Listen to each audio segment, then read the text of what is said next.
Okay, we have the green bars, we have the live counter sticking up, so it should now be live, which of course means welcome back to the Storytime Network. We're here to chat and to build the greatest dinosaur theme park ever seen. What could possibly go wrong? Nothing. Well, the last time I played this, I started. My name is John Hammond, and I am in What was charge it? of I started InGen, bitching about company like that you now fucking work for. Your job is quite simple, really. Build a park, what was create it? dinosaurs, and There was entertain something that I people. bitched about Of that course, like we'll be was keeping an eye on you as well. We'll watch completely your back irrational of me closely to bitch and about, give and you just made me think, feedback on oh your fuck, performance. I'm But in being the too much of a end, the capitalist here. success or failure of Jurassic Oh, Park is I said I all can't up remember what to it was.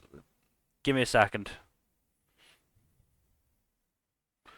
But yeah, so this game brings out the capitalist in me, is what I'm saying. Are twinks yes. and femboys considered members of the same species, or are they related species in the same genus? I think they're adjacent to each other.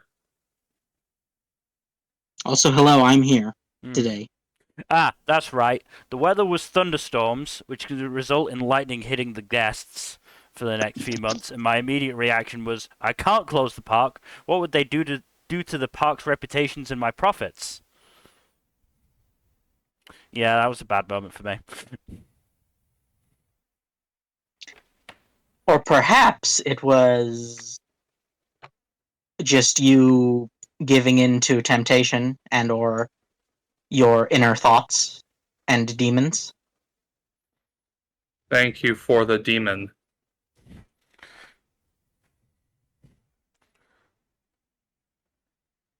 I don't think I'm that Anyways, bad in a situation where, the people at risk are not, are actually real.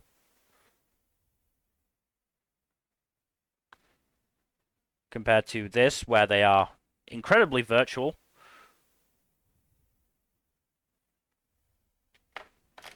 Also, I have had to turn the music off because I'm fairly sure it is all licensed music in this game. Oh, that's not I'm good. not shocked.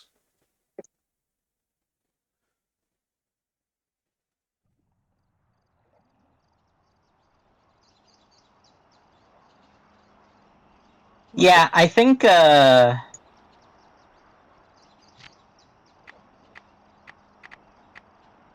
interesting thing about a game like this is I really don't understand sometimes why they insist on certain genres for certain games. Because, But like, I get it, right? I get the appeal of some sort of a What would you recommend in this park situation? management game, mm-hmm. but at the same time, they don't all have to be that, right? They aren't, to be fair. Well, they weren't Most once of upon them. a time. Yes, exactly. It feels like most of them are at this point. Because I do feel like I remember. Not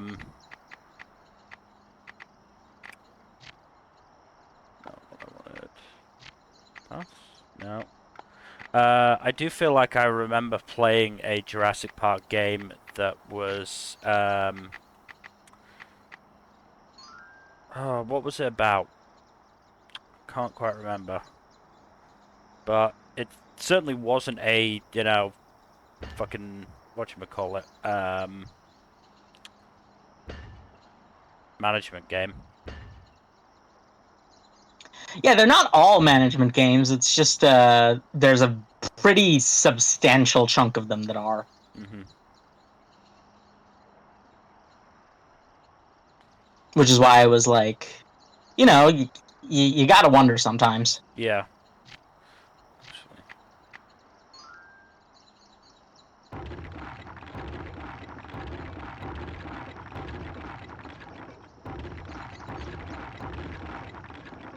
But yeah, I think it's not necessarily the worst idea to make the Jurassic Park games management based. It's just sometimes feels like it's not strictly necessary. Mm-hmm. What's your idea for a Jurassic Park game then, Fuzzy? I want to be the dinosaurs occasionally. That would be pretty awesome, not gonna lie. So an asymmetric multiplayer, like Dead by Daylight type, Yeah, I was gonna where say, that sounds like Dead by Daylight. yes, yeah, that's because like, do you guys remember? I don't know if you do because it was a long time ago. Once upon a time, there was a series of games, or a game called Evolve, Yes. Yes, I vaguely recall that existing. where it was one of the earliest asymmetrical multiplayer games. Actually, it was very much a Dead by Daylight like, and it was exactly what the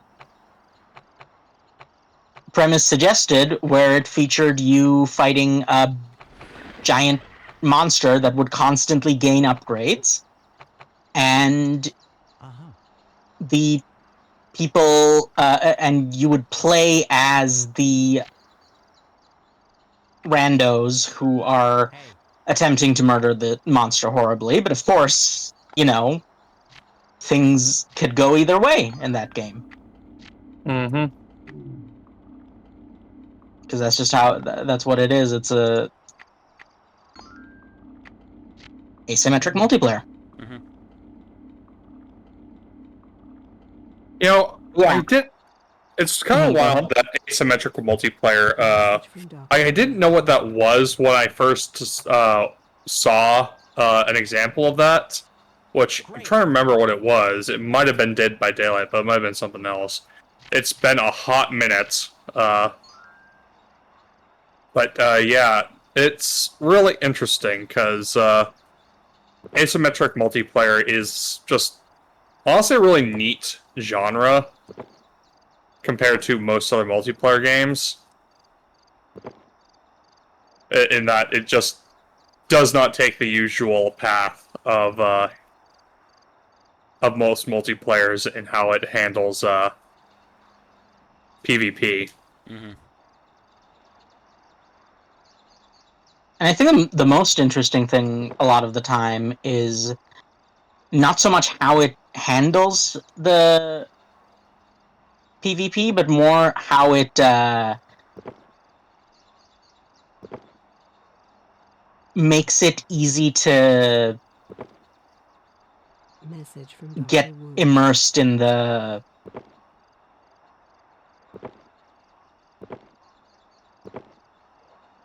fantasy of just being a monster Mm-hmm. doing murder. It's very fun enjoying the murdering. Yes. Sometimes you just get the urge. Mm-hmm. Nothing strictly wrong with, just a little murder as a treat. Indeed.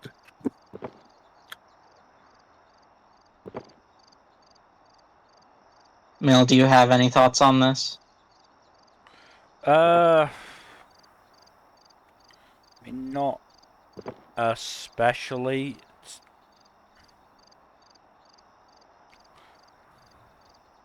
I mean, it isn't. I mean, I respect, uh, something like Dead by Daylight 4, coming up with a way of multiplayer games that isn't just, fucking shooters or sports. So, absolutely got to give them Are that. you betraying sport now? Always have. Not all sports games are good, Fuzzy. The vast majority of them are just sort of like schlock. I thought you might like some input here. Mm-hmm. Yeah, but remember that in this chat, you are the only one who actively plays sports games. I don't know. So, Sure. I have a very I've always had like a bit of a complicated relationship with sports games because I probably told this story before, but my very first Vigia game ever was Pro Evolution. Well, my very first PS2 game ever was Pro Evolution Soccer 4, I think.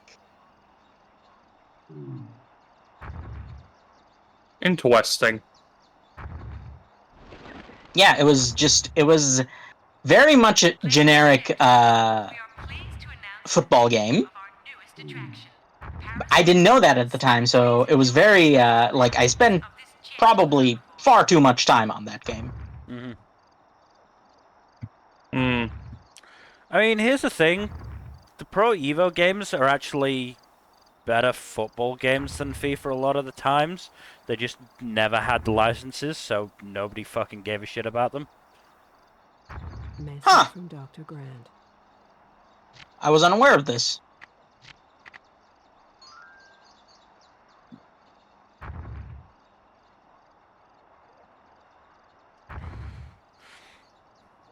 Like, that's, that's my personal opinion. But obviously some people will disagree. Urgent message from Dr. Wu.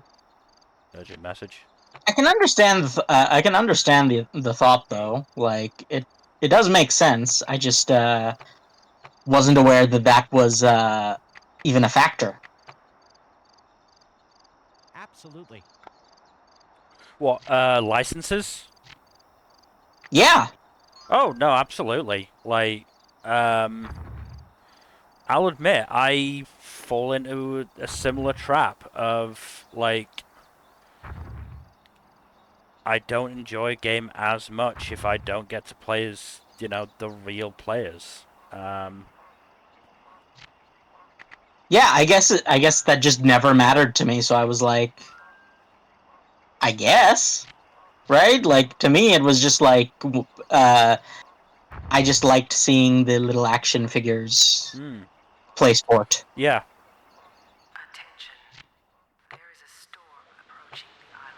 So yeah, it just didn't occur to me that for people there that would be the draw.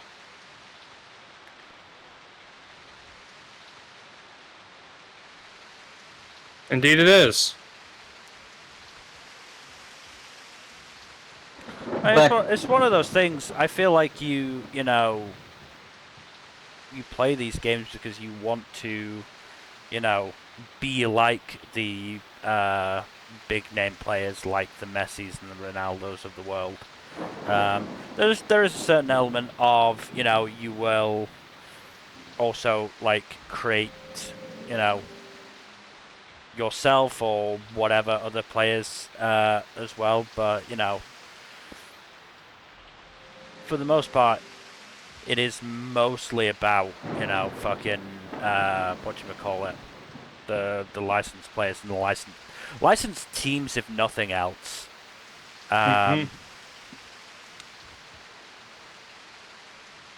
Though can also have a lot of fun creating your own players. For example, when I was in high school, my friends and I made a very unflattering version of our English teacher, who we were not the biggest fan of in the game. Oh dear. Admittedly, we made him fucking amazing at football, but yeah, the appearance was not Okay, that's flattering. Okay, that you're gonna have to explain that. I don't know, we just were like, fuck it, why not make him good at football? For shits and or giggles, I assume. Yeah.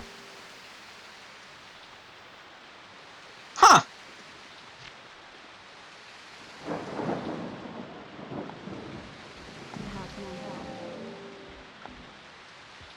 I mean, I'm not gonna judge you, but it is not something I had considered.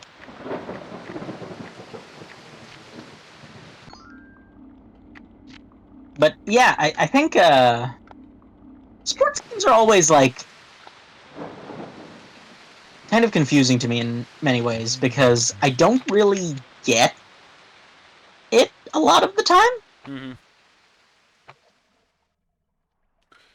Like, there's some sports games where I'm just like, why is this fun? Ladies and gentlemen, You know what I'm saying? it gives me Yeah. great Oh pleasure yeah, to I get present that. the newest wonder of the modern world, Jurassic Park. Now open. But I guess, like, if you... Message from Dr. I mean, Wu. again, if it's what you're into, sure, but I just, sometimes I get confused. Mm-hmm. But what do you think is another genre like that? I mean, another genre that's like you don't understand why people like it. Yeah.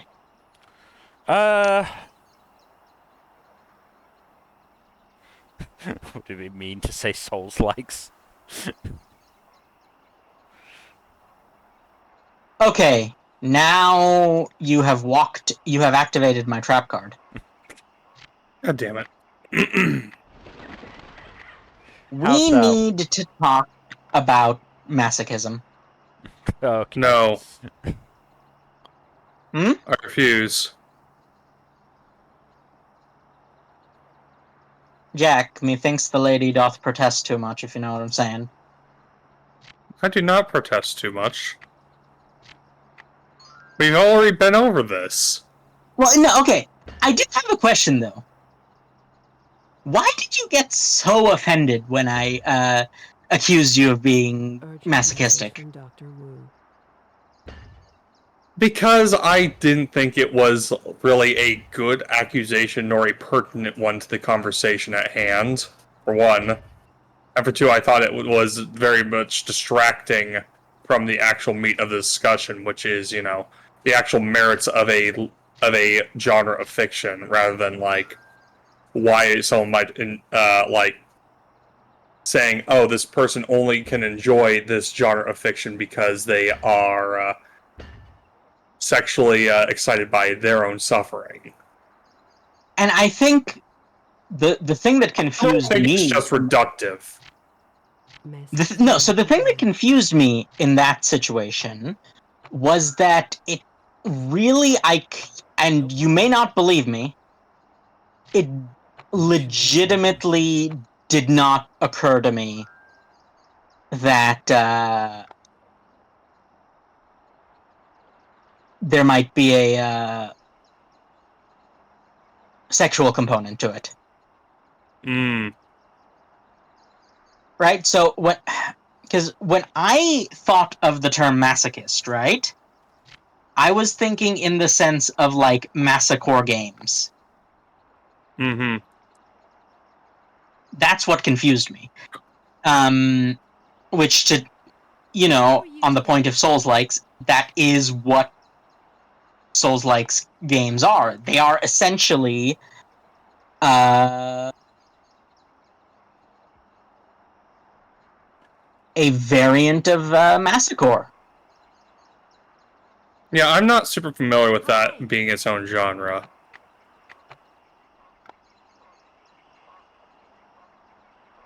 If I So am being completely masochore is... honest. Are you familiar with, like, I Want to Be the Guy, or, like... Nope. I mean, so the point of the game is just that it's a very difficult game. Mm-hmm. And the joke is that you have to be a masochist to play it, hence masochore. Message from Dr. Gotcha, Wu. gotcha. And in the case of a game, in the case of those games, however, generally it is a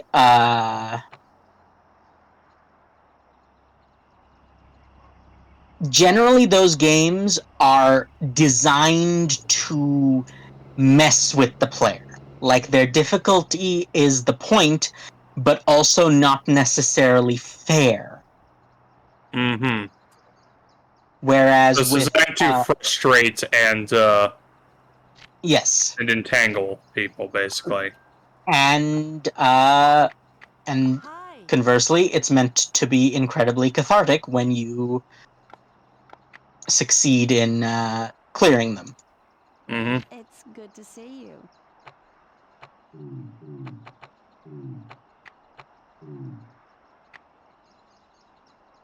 So yeah, I think a lot of the time it's easy to conflate Souls-likes with Massacre games, obviously.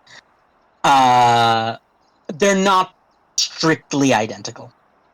No. But there are similarities, I won't deny that. Certainly, but it's just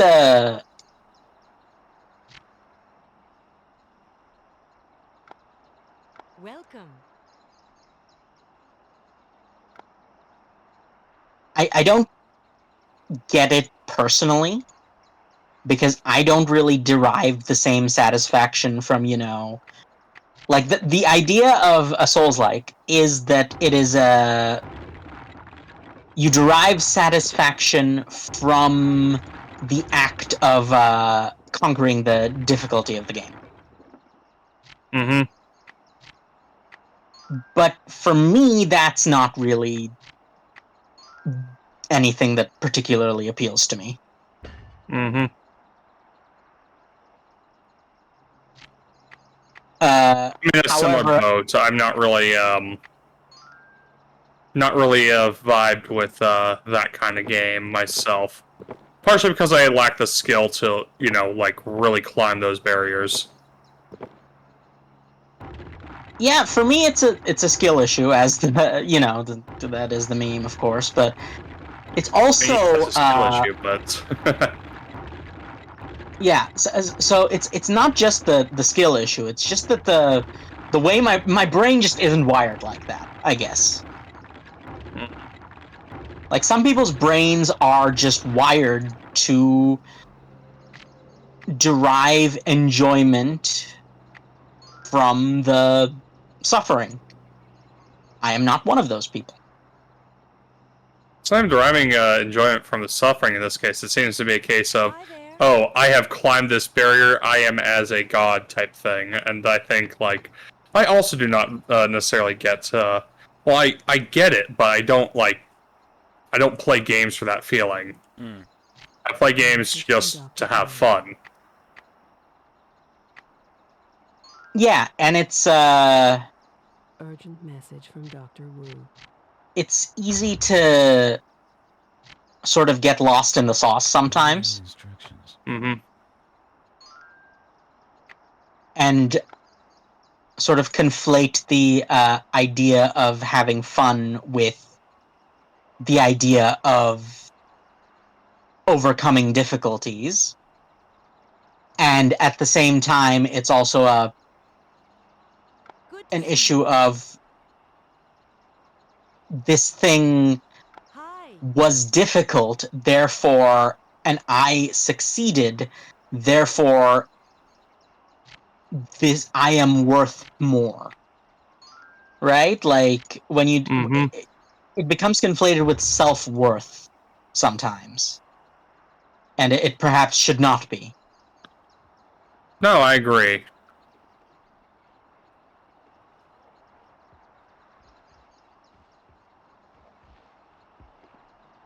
It's good to see you.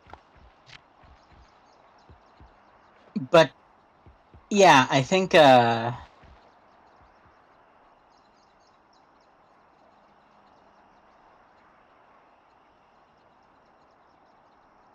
can be very, very difficult for people to accept that not everyone is into the same things that they are. Mm-hmm. And I definitely get it, believe me. Yeah, I mean, like, sometimes, like, okay, not everyone has good taste. So it's like, no, you Hi. gotta stamp that thought out, because that's not true. Like, people just have different tastes, and just because you don't share tastes with people doesn't mean they have bad tastes.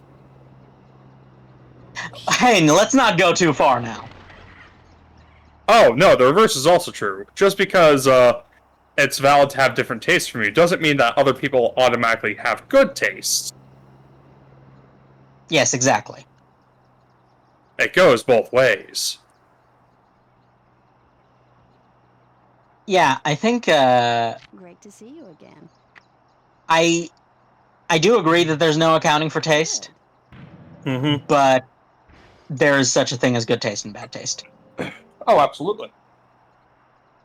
100%. Welcome. Like, okay, what would you say is like an example of liking this thing means you have bad taste? Am I allowed to say it on stream? I don't know. It depends what it is. Mm-hmm. Listen, I'm just gonna go out and say it. I know there's people who probably think otherwise. NTR. I agree. You like it, you have bad taste. I'm sorry. You're entitled to your bad taste, but still bad taste. Exactly. I'd put it on more of a weird taste thing, to be honest. I mean, that's How dare. perfectly fine. Fuzzy and I are of the opinion, though, that it is just pure, unadulterated bad taste. Which is Yes, weird, because it's all about adultery. Yes, I no, know, it's getting fun. yeah, it was right there. I'd honestly be disappointed if you didn't, even though I hate it. What Uh, happened to no kink shaming? See, that's not kink shaming, that's just bad pun shaming. I more mean saying that anybody who likes NTR has bad taste. Look, I don't normally kink shame, but I think, like, Sometimes it's justified.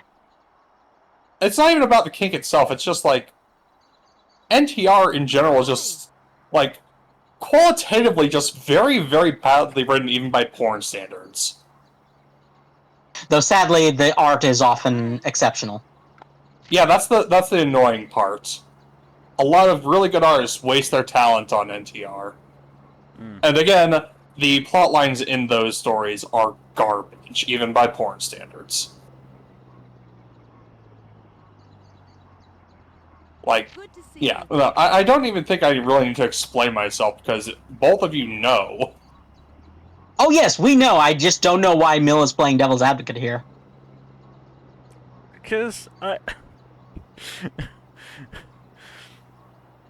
Look, I don't expect, like, dojins or any other form of pornography to be, like, fucking Nobel Prize literature worthy, or anything like that. Hmm.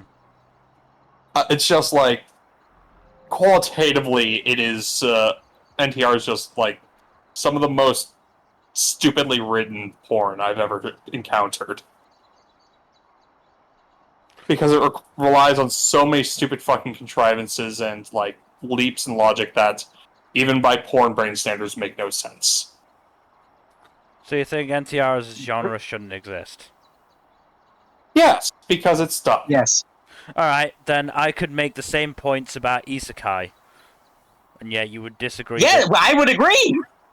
I know you would, Fuzzy, but I'm fairly sure Jack has stated to me that saying isekai shouldn't exist is going a bit too far.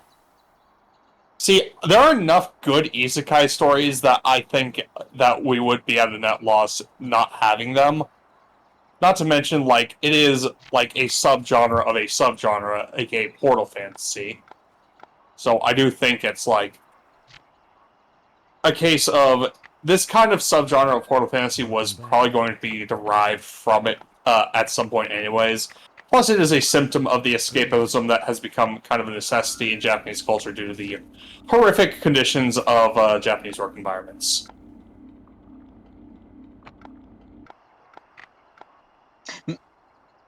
I'm very tempted to say something, but I don't know how to say it. So I'm going to go to with my default of methinks the lady doth protest too much. Buddy, I do not have a horrific work environment, fortunately. I am very fortunate with what I do have. There are so many people worse off than me. I'm fortunate, and I am happy for that. Like, I'm not bragging, I'm just Message from Dr. Grant. talking No, about, I know. like, I'm familiar with your, like, I am very happy for you, but at the same time, I think I just Great to see you again. don't know It's good to see what you. I'm doing anymore, so I'm just rambling. It's like Completely fair. I don't think isekai is in itself an irredeemable genre. It's just the latest in a long line of several genres that has been Great used to for see cheap you again. wish fulfillment, and just been basically the source for a great many instances of lazy creator syndrome and wish fulfillment. Like, there have been other genres that have been like that in the past. Like, there's the magic school subgenre. How most harem rom-coms are like that. And each has okay. had Now its let's day not in go a too far like, now. oh? Thanks for stopping by. I have a soft spot for the academy genre, though not the Western magic school genre. I should clarify this. I'm quite fond of the Korean academy novel genre. I'm not saying the genre itself is bad. This is exactly the argument you were, like... You're saying I protest too much about isekai, but this is the same thing, because the academy genre is a very easy ground for for creators to be lazy and just create So, fulfillment bullshit. so I have a confession to make. Yes. I don't actually know what "methinks the lady doth protest too much" means. I forget the phrase's origin. I think it has to It's do with, like, Shakespearean, I believe. it's what now? I think it's It's Shakespearean? Shakespearean in Yeah. origin. Park That administrator. tracks. I don't remember the context for it. I don't know if Mill would know for sure, because I am Shakespeare wrote so many looking it fucking up plays. right now. Yeah, Shakespeare wrote a fuck ton of plays. The lady doth protest too much, methinks, is the line from the play Hamlet by William Shakespeare, is spoken by Queen Gertrude in boy. response to the insincere overacting of a character in the play within a play created by Prince Hamlet to elicit evidence of his uncle's guilt in the murder of his father, the King of Denmark. Ah. Also, the methinks should be at the end, otherwise it's a misquote. It's easier to find a Shakespeare quote that's not a misquote than Message from Dr. one that is. Isn't. You know what I'm saying. I think we need to discuss your performance. Regardless, the point still stands that both of us are, can easily point to genres others are fond of and say, look at all the shit that came out of this genre. It is awful. And it's like, okay, but there are actual redeemable examples of this genre, though. I can't really say the same for NTR. I'm sure we couldn't, because we as a collective don't like NTR. True. But at the same time, like... I don't think it's a genre that really lends itself well to good writing. Or anything good, for that matter, besides good art that is being wasted on it. Yeah, that art really should not be as good as it is. Mm-hmm. That's not to say that all good, lewd art is used on just the shitty genre, but Hi. yeah.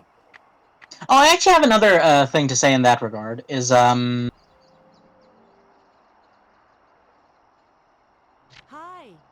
I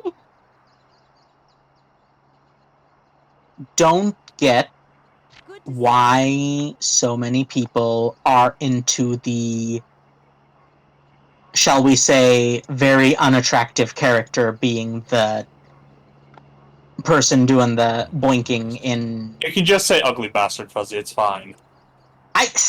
Listen. I'm trying to tread the line between not body shaming and How can I just help? like, you know what I'm saying? I get it.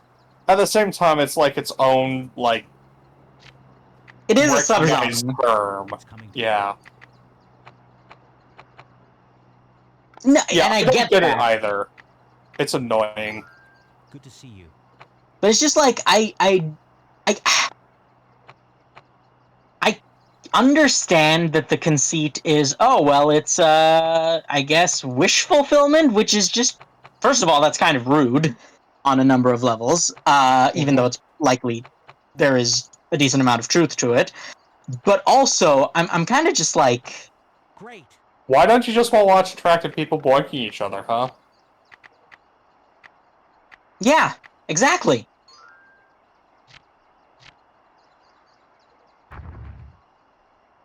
Like, I see nothing wrong with it just being like two attractive people going at it. Yeah, exactly. And I'm just like, well, apparently that's just not what people are into for some reason. In fairness, I don't think it's a uniform thing. I think it's just some people prefer it and other people don't. But enough people apparently prefer it that basically every work of fiction does indulge in that.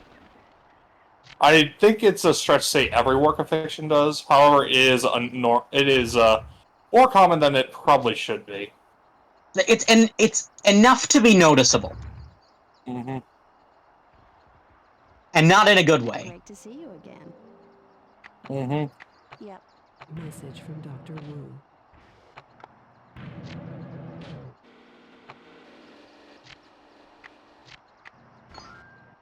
It's coming together.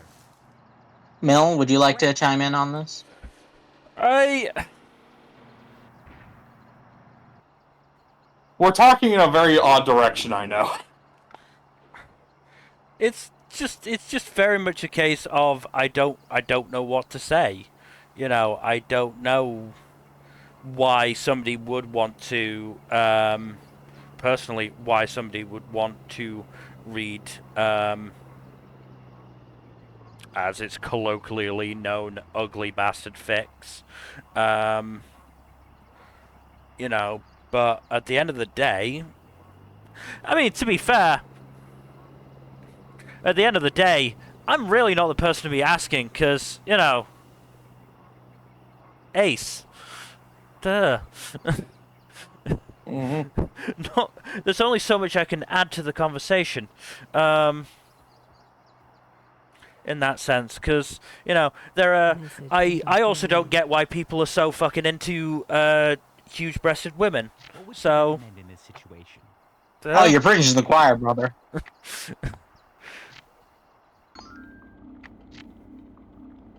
Like... So, you know, I it's... thought you might like some input here. Message from Dr. Grant. It's very much it is very much a case of, like, yeah, there are...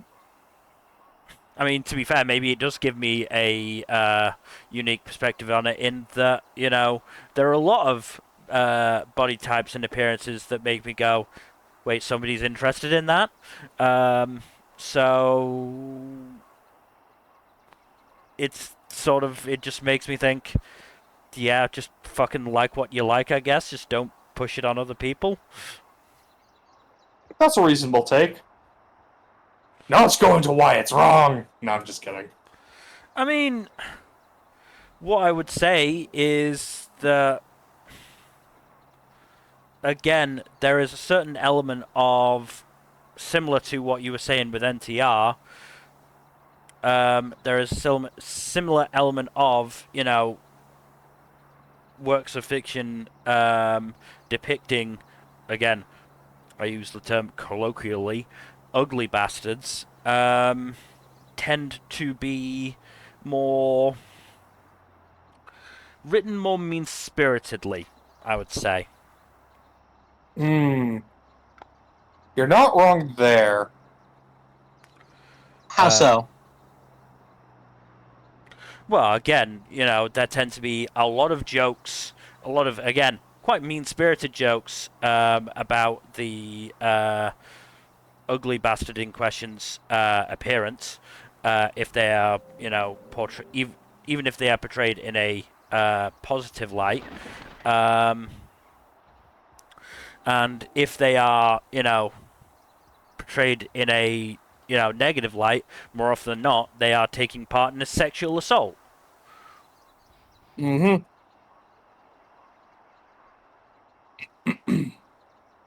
Yeah, I guess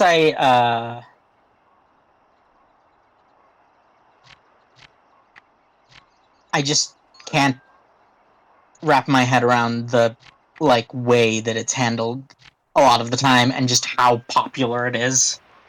No, Because it's clearly the understandable. audience is there. Yeah.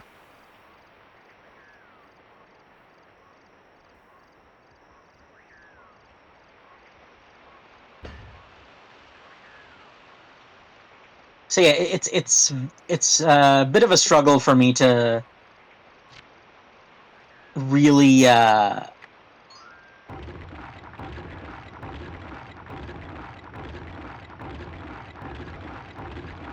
my head around it. But I guess it's just how it goes, right? I don't know. I need to I I am not a proponent of kink shaming most of the time. So I very much prefer it if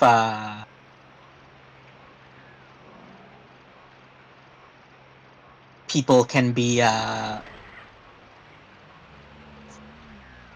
you know, comfortable to do what they want. I just sometimes it's too much. No, you're not wrong.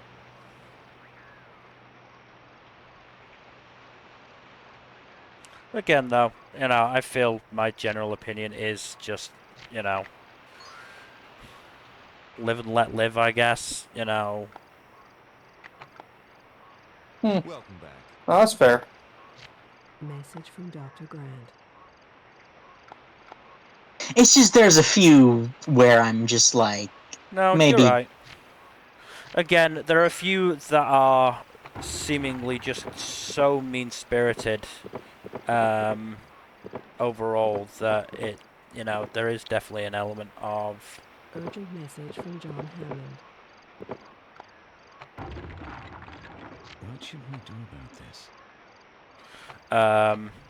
there is an element of, well, if it's just going to be, mean-spirited and, overall Message from Dr. Sattler. cruel, then why should it exist?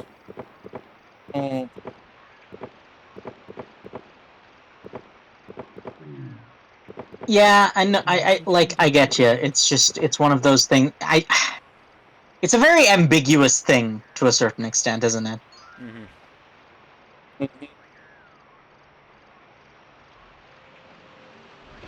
Because it can be very hard to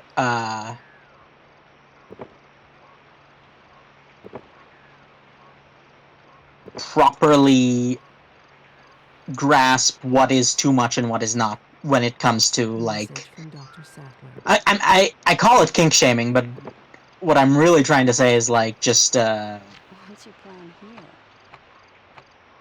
What should we do here? the shame is not quite the point, Mm-hmm. is what I'm getting at, I suppose.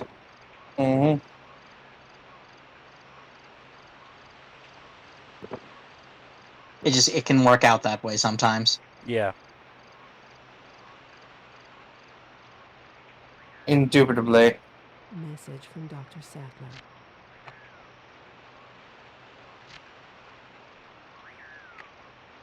Right. You want to talk about something else that's a little bit more lighthearted? Maybe for the best, yeah.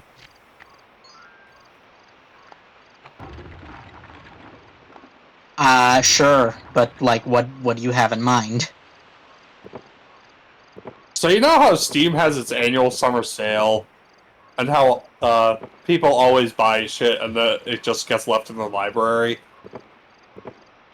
I don't know that I necessarily like where this is going, but go on. Well, I am shopping the Steam summer sale right now, and I'm trying to be more selective this year and actually pick games that I will actually play. Oh, you sweet summer child. I know. It's delusional of me. But I'm trying nonetheless. Hey, it's better than just, Hello? dipping in and getting a bunch of shit that you never wind up even touching. which has happened to me in years past. Speak on that. So I like to call this the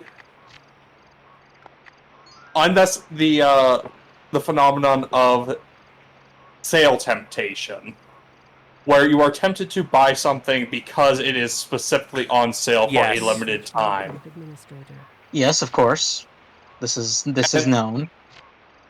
And you buy it not because you need it, but because A, you want it, and B, it is on sale, and the limited time frame on that sale is what tempts you more than anything else. That's how a lot of these sales work. With you so far, yeah.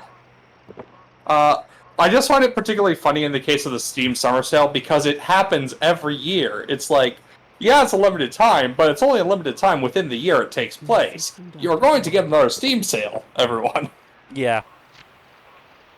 Like, if it's an annual sale, it's another thing entirely from, like, a very, a retail sale at most retail locations.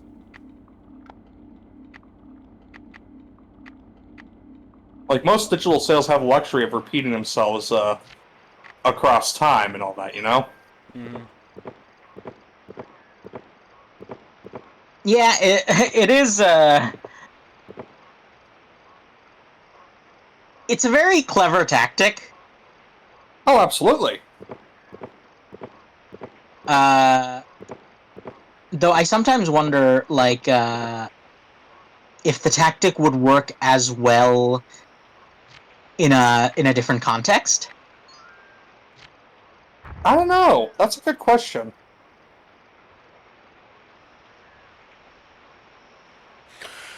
What do you mean? Welcome back. Like, if the sale was less about a price change and more about, say, Message from Dr. Grant. offering things that are not normally offered, would it be different? Like the gotcha strategy, essentially, like taking advantage of the FOMO. Yeah, that is. The limited time offers, basically. Yeah.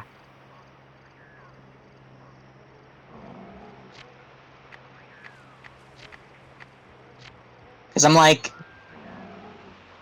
I can totally understand why Message from Dr. sales Grant. are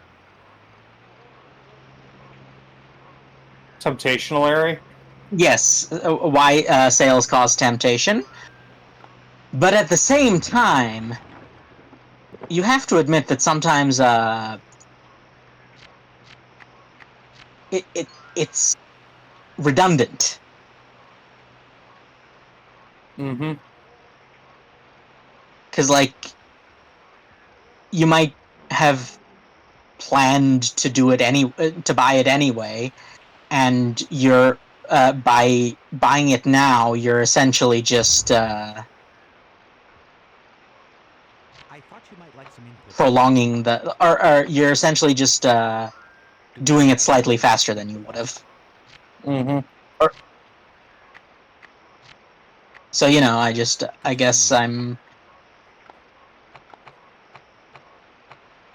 I suppose I'm also not entirely sure what I'm trying to say, but, like, The temptation of the sale is real. yeah.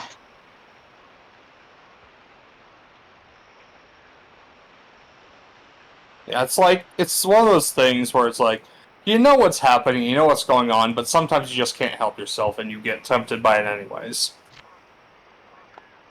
And you know what? It's fine. It's fair. It's good to know If you're spending your money and you're not, like, bankrupting yourself doing this, that's fine. Mm-hmm.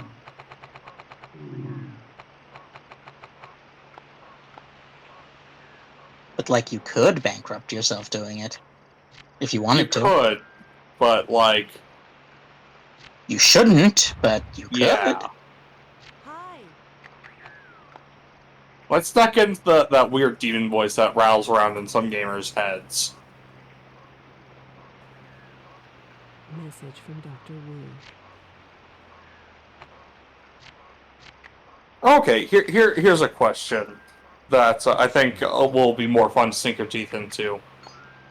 What is your opinion about spin-offs, specifically spin-offs that require you to know, specifically spin-offs that are relatively standalone versus ones that require you to be familiar with the story they spun off from?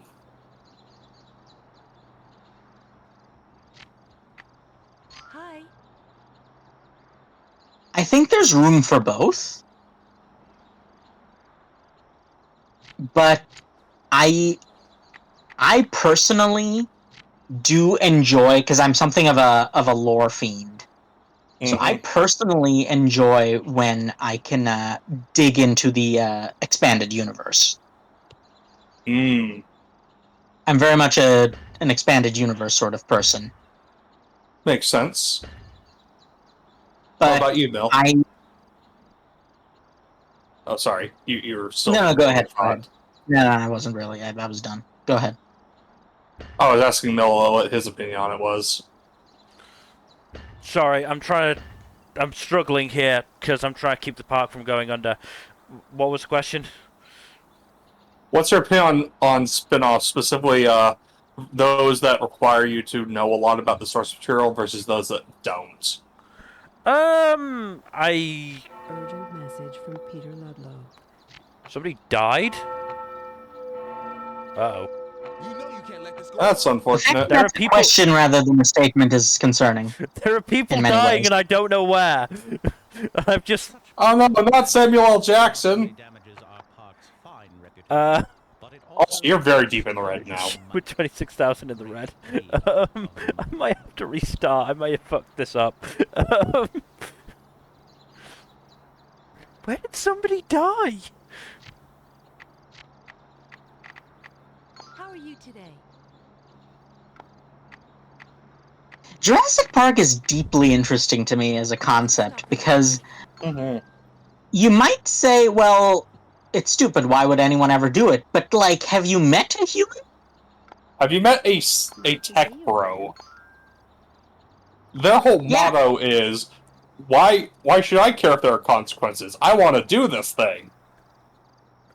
yeah, exactly. It is very much in character for humanity to do things without considering the consequences of their actions and then immediately suffer for the consequences of their actions. I'm gonna start again. That's fair. I fucked that up badly. And I don't know how to fix this now. That's fair. I'm also But just yeah, gonna do one of the Anyway, what I was about to say before people fucking died, was this question, whatchamacallit, did you think of this question because of Gundam, and in particular G-Quux? yeah, G-Quux is a weird one because out of all the Gundams I've seen, it's the one most reliant on you being familiar with the original Gundam. And I also think I'm it's not. the weakest one that I've watched. What is this?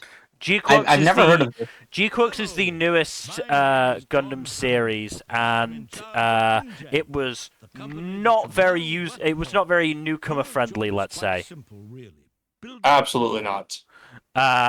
I can say that speaking as a newcomer to the Gundam franchise who watched it. I mean, speaking as someone who's more veteran to the franchise than Mill is, but someone who has not seen the OG series or anything adjacent to that, it's still pretty lore dense and not in a way that is particularly welcoming to people who don't know the lore. Like, I won't say it's necessarily a bad series, but it is a weaker series than it could be if it wasn't so reliant on knowledge of the OG Gundam series I mean, to it enjoy also properly. was very much not helped by only having 12 episodes. No, that did not help it in the slightest. Right, let's try something here. But yeah, if you compare that series to Okay. like the previous two like major Gundam series, which I watched both Iron-Blooded Orphans and Witch from Mercury, which were the previous two that weren't like part of a pre-established sub-franchise. And yeah, those ones are cases of like all anime series, there are flaws to nitpick and stuff, but they're overall still good series. And Good to see you. like I feel like a lot of the issues in them have very little to do with the actual like fact that they're part of the Gundam franchise and have more to do with like in the Witch from Mercury's case should have had like another like Hi. core or two to work with that would have made it have a bit stronger of a foundation. But other than that, like still a pretty strong series. And like G-Quack's just its main flaw is so inextricably linked with its status as something that is connected deeply to the original. That's kind of hard to separate it. Separate its status as a spin-off from the fact that it is, you know, trying to stand on its own in some way regardless. Mm-hmm.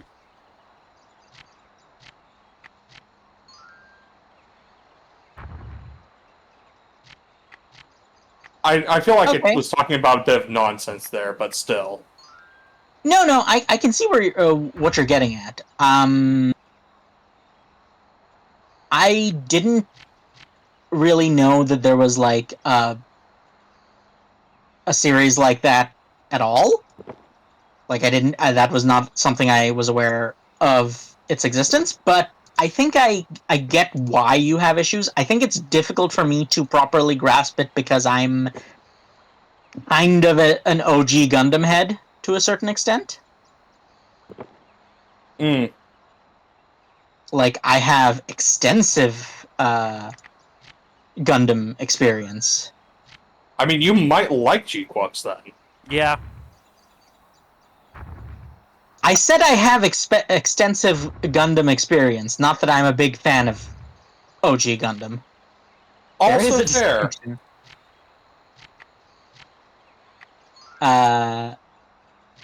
Yeah, Make sure no T-Rexes get near those toilets, Mill. No promises. The The T-Rexes in this game are ornery bastards anyway. Like, seriously, it was so much trouble keeping them fucking alive before. I bet.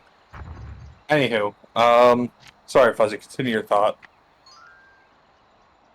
I have a very complicated relationship with OG Gundam. Would you like to know where my OG Gundam knowledge comes from? Please, elaborate. Dynasty Warriors Gundam 2. I was not expecting that. Interesting. The story mode of that game Warden's office. is essentially an extremely faithful It's good to see you. Yep. adaptation of the first 4 Gundam series. Oh, okay. So all the Universal Century stuff, basically. Essentially, yeah. Good to see you. It's all the UC stuff, and as a result, it's good, Hey, but also there's all of the problems inherent to the UC stuff. Oh boy, oh boy. Ladies and gentlemen, we are pleased to announce the debut I mean, it's nothing egregious. Please enjoy the playful It's just Ladies like and gentlemen, it gives me great pleasure there's a to lot of share plot with you elements that the I wondrous didn't modern question world as a of child, Park. but upon reflection, I was like, why they do that? Mm-hmm. Message from Dr. Grant. I love the soft voice that the announcer lady has. It's very, choice. Yeah. soothing, I guess is the word. Definitely. But yeah, no, I get what you're saying, Fuzzy. It seems like it's something of a case of, oh yeah, these plot elements don't really work very well if you think about them for more than 5 seconds. Which is, What should we do about this? to be fair, not a problem exclusive to Gundam or literally any franchise, any big franchise like it. If we're being honest. Yes. Not every series is bad about it per se, but Urgent Like- message from Dr. Wu. There's a lot of series that are bad about it. mm-hmm.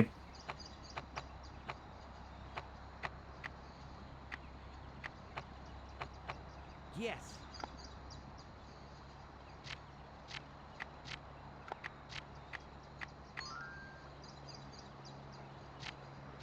There's enough series that are bad about it that you forget about the series that can be good about it. Mm-hmm.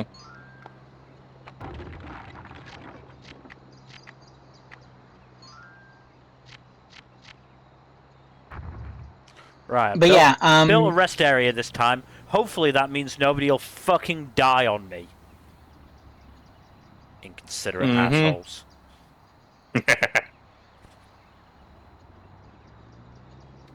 Dare they do that? Message from Dr. Wu. look, some people are just inconsiderate. Hey. Great.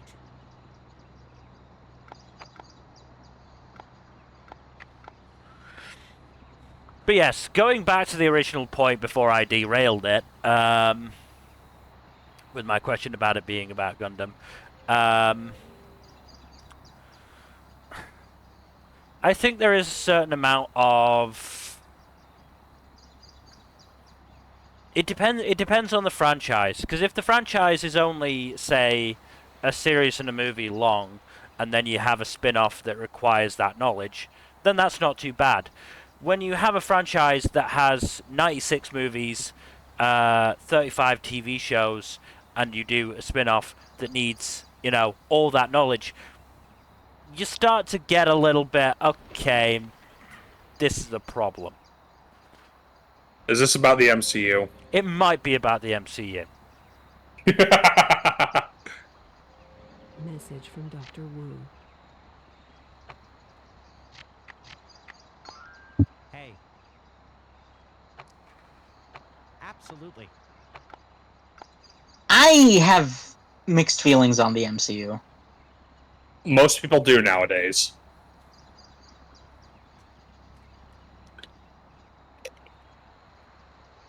But please, share. Well, there's not much to share. It's just that, like, the MCU had... I was very much a big MCU head. And then things went horribly, horribly wrong.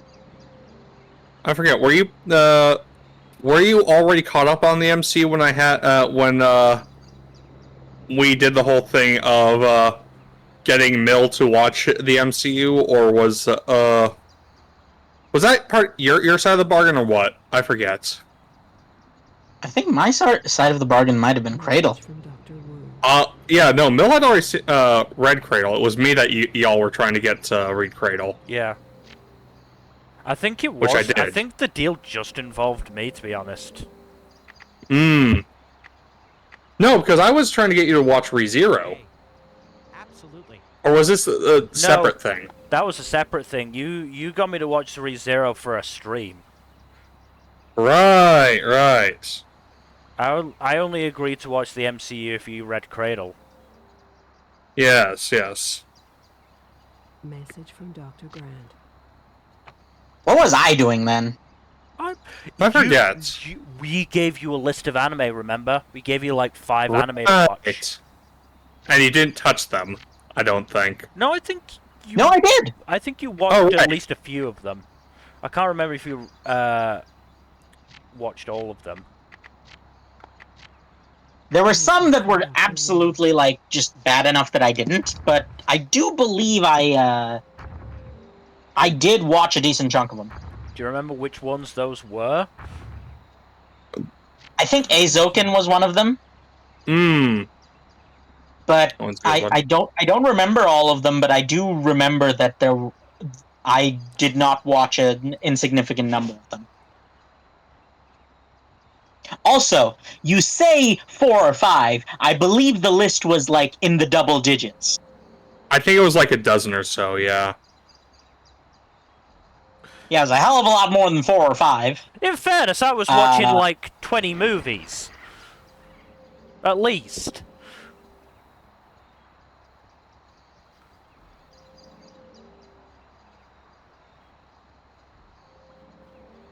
Listen, we were all doing our best to hurt each other 22 movies. at the time.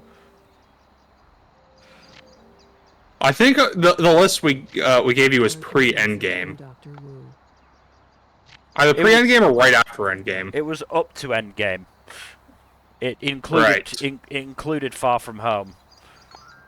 Right. Okay. Great. It's coming together. Great.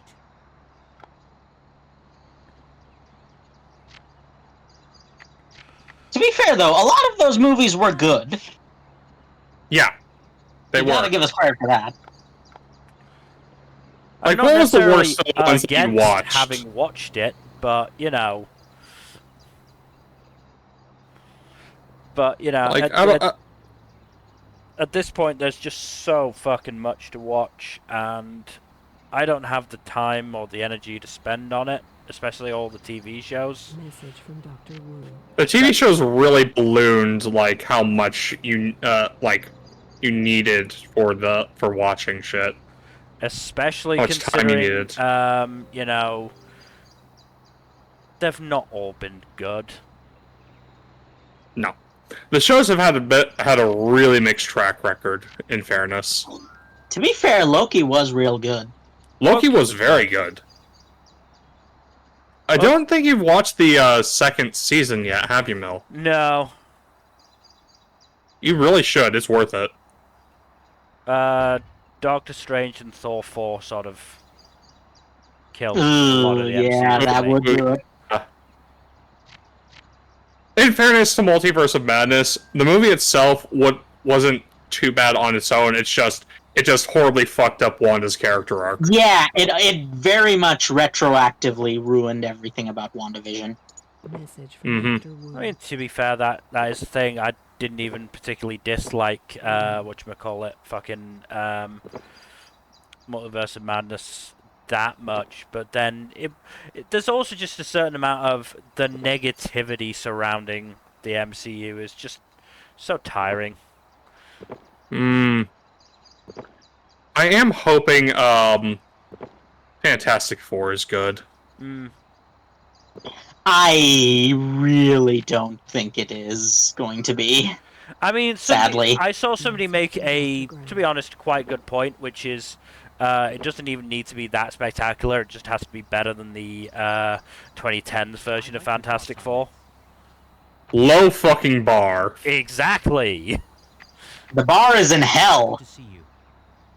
Also, unrelated to that, I did watch Thunderbolts when that came out, and that was actually really good. Message from Dr. Wu. I am just waiting for that to be on fucking streaming services at this point. That one's definitely worth watching, I think. Like, the moment that comes to Disney Plus, I will probably watch it. It's good to see you. Okay.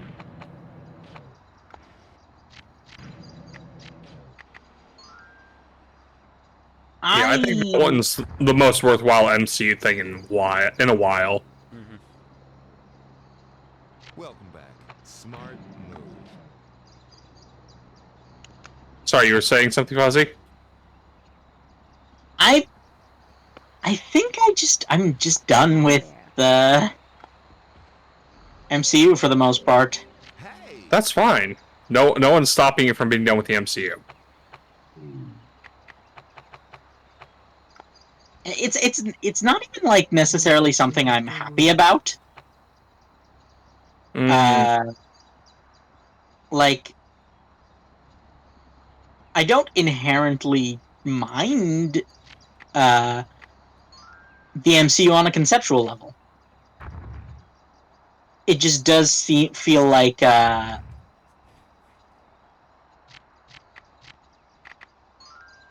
a lot has been lost. I mean, in fairness, a lot has been lost. Partly due to, From John Hammond. I'm gonna be honest, like, part of the reason the MCU has kind of, like, fallen off so much is because a lot of the plans that they had for, the current batch, like, the current phase of movies just fell the fuck through because of shit partially completely outside their control. Like, Chadwick Boseman dying was a fucking huge blow. Oh yeah, that was just awful for everyone involved. Message Just from like Dr. Wu. not like emotionally, like tangibly, it was just not good time for anyone. Then there was the contract fuckery around Sony and Spider-Man that prevented them from using Spider-Man more, which, you know, they'd set up kind of a passing of the torch in Endgame from the old big three of Captain America, Iron Man, and Thor to to Spider-Man, Black Panther, and Captain Marvel, and none of those angles panned out very well Great. because of Chadwick Boseman dying, of the legal fuckery around Sony and Spider-Man, and the absolute flop at the box office that the Marvels wound up From being, John Hammond. unfortunately. So, like, those factors really fucked it. And that's not even getting into how the pandemic fucked everything, both production and box office-wise.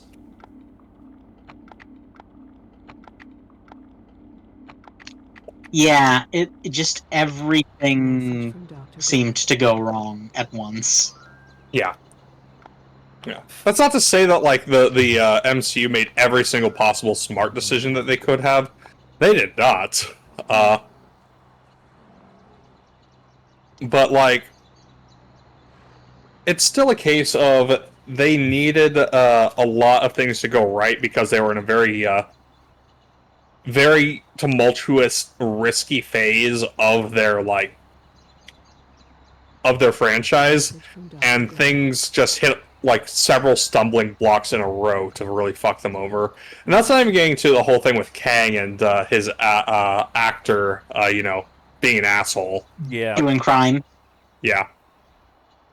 Well, not the fun kind of crime, the bad kind of crime. Hello. Mm-hmm. Why do people gotta do crimes? Good to see you. Again, why do people Number of gotta do the different reasons. bad crimes? They can do the fun crimes all they want. It's coming together. Well, those crimes include murder. I mean, murder can often be one of the good crimes. Depends on the Depends on who crime. it's directed against. Depends on the person who gets murdered. To be fair. Mm-hmm. There's absolutely are acceptable targets, yes. Though we should probably stop this line of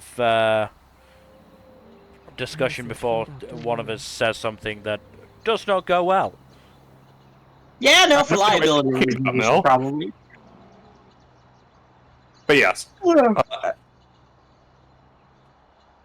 Yeah, in hindsight, there's definitely some liability reasons for, yeah, let's just leave it at that. On the plus side, the park is going a lot better this time. And all it took was more money. It's funny how many problems are just solved if you throw enough money at it. Yeah, it is pretty wild, isn't it? Mm-hmm.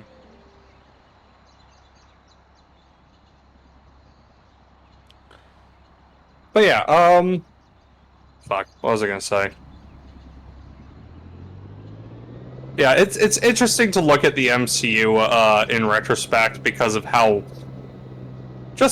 different it how wrong things kind of went with the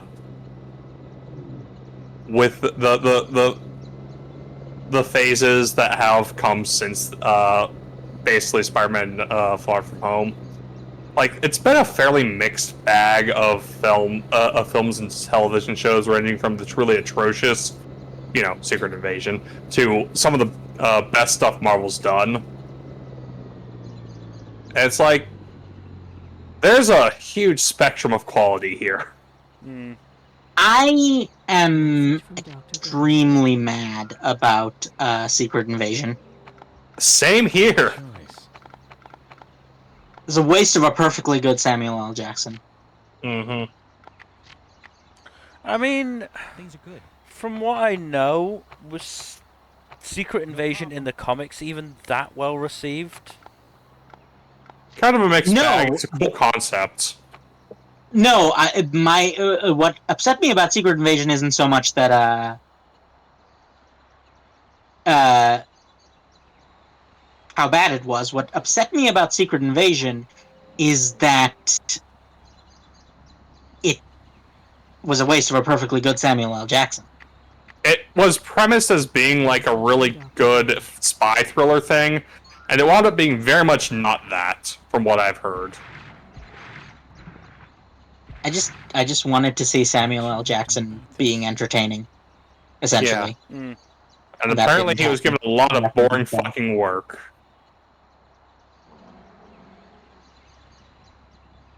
Yes, that made me very sad.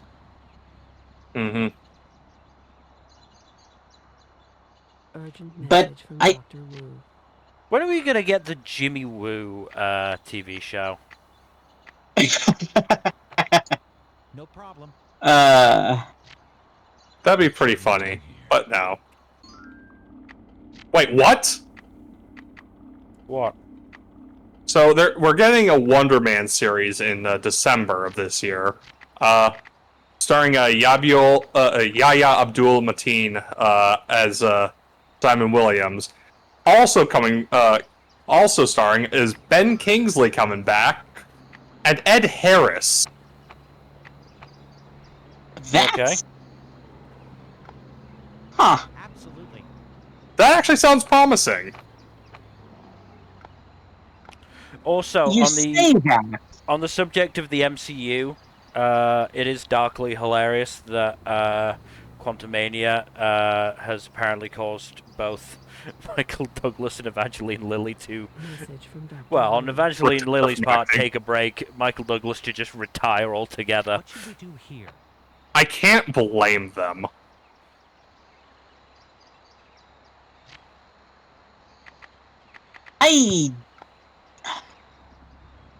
Okay. I didn't bother watching Quantumania. How bad was it actually? It's not as bad as some people claim it is, but it was really not good. Like, so to list off some of the problems, the CGI was a very mixed bag at several points. Like, there was some uncanny valley shit going on throughout the movie due to, they tried to do a certain character from the comics, namely MODOK, who did not translate well to live action. And I would you know never what the worst part of looking that up is? MCU MODOK. Do you know what the worst part of that is? Apparently there was already a very good MODOK series. Oh, the Patton Oswalt one, right? Yeah, that's his name, Patton Oswalt. Apparently there was a very good Patton Oswalt MODOK series, and they just Good to see you. threw him away. Right. Yeah, that's annoying. But yeah, so yeah, that's one issue. Another issue is like it detaches like the main Message characters from of Dr. Ant-Man from the rest of their supporting cast and pits them against fucking Kang the Conqueror, Welcome. who just wildly fucking outscales Ant-Man in so many different ways. It's kind of ridiculous. Yeah, let's be real, they never really cared about power scaling. Dr. Wu. True, but at the same time, it becomes very difficult to take Kang seriously as a threat when he's being in his like actual premiere as a villain by fucking Ant-Man. Mm. They also didn't include the Wombats, which is criminal. Mm-hmm.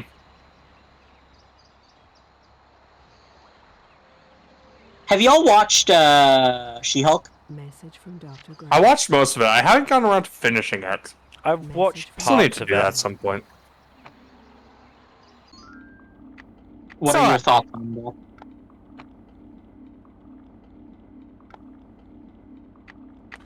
I mean, Hello? the parts that I watched, which were the parts with Wong, were pretty fun. Wong is great. We need more Wong.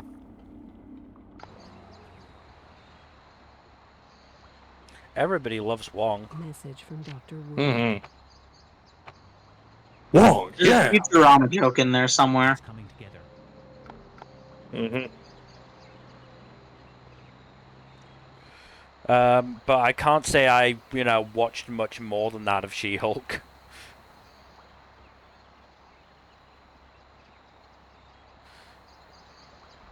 I mean, from what I did see of it, I enjoyed Tim Roth, because I always enjoy Tim Roth. I watched Lie to Me at a formative age. Same. Ah, okay. That's what he was in that made him big. That wasn't what he was in that made him big, because, honestly, it was kind of a flop. But, That I didn't is know. absolutely one of those shows that was good, Message from Dr. but Wu. also maybe a little bit ahead of its time to a certain extent. You might like some input. Oh, okay. He was in Reservoir Dogs and Pulp Fiction. Okay. yeah. Oh, yeah. I mean, That I did not know. He's been in a lot of the Tarantino movies, to be fair. Mm-hmm. Those are I'm the not two really that a I Tarantino guy, recognize. so Well, I I haven't was- seen. I know he was definitely in Hateful Eight, but I don't think he was in Inglourious Those are the only Basterds, three he's Django been in. Unchained, or Kill Bill. No, he wasn't in any of those. He was only in Reservoir Dogs, Pulp Fiction, and Hateful Eight. Message from Dr. Wu. Absolutely. Okay, he's been a fair amount. Mm-hmm.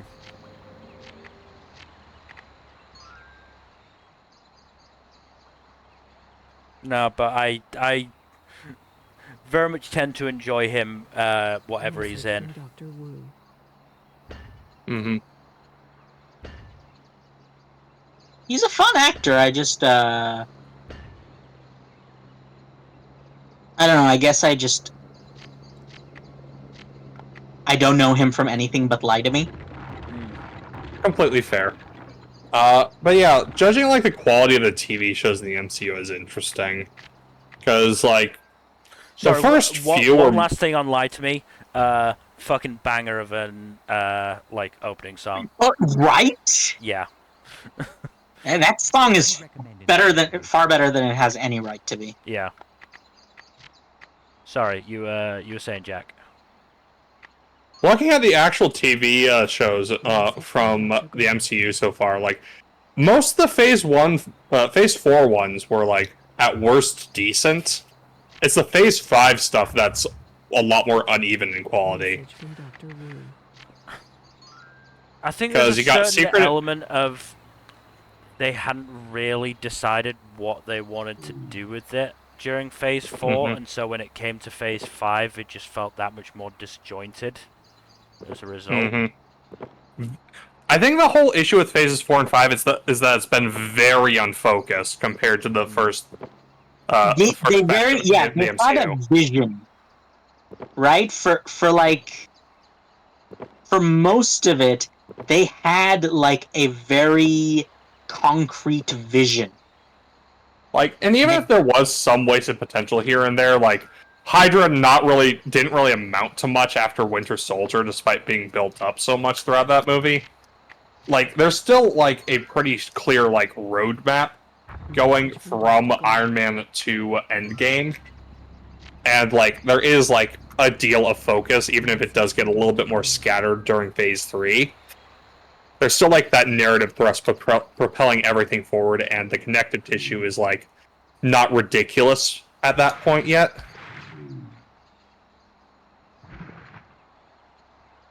But Phases 4 and 5 are just like super scattered in their focus. Right. And there's no clear like through line really.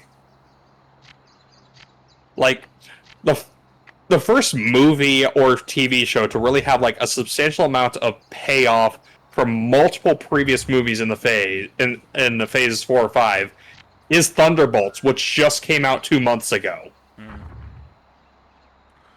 Yeah, not the greatest sign there, huh? Also not helped by just completely misplacing fucking whatchamacallit, Black Widow. Message from Black Widow should Yeah, have been a Phase 3 movie. Black Widow should have been a Phase 3 movie, and also a lot of that was a combination of sexism and just contract fudgery with Scarlett Johansson.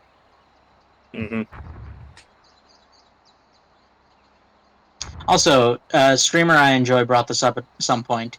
Is it wild how Scarlett Johansson starred in Ghost in the Shell twice?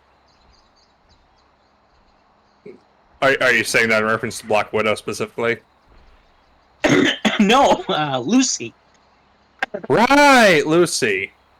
I remember that movie. That movie was insane. It was very bad. I watched it on an airplane. Oh, I wasn't gonna say it was good.